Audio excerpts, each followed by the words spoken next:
মানে আমি একটু কাদা নিয়ে খেলি।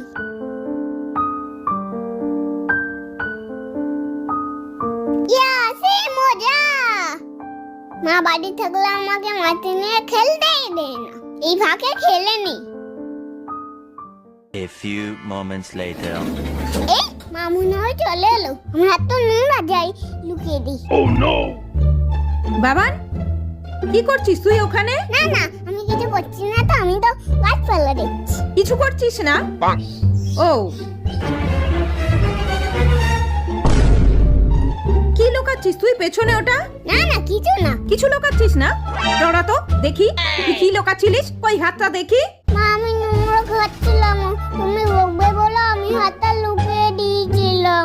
সরি মা, তুমি বকো না প্লিজ প্লিজ। ওরে বাবা রে, আমার সোনা, সব সময় সত্যি কথা বলতে হয়, সোনা বাবা আমার।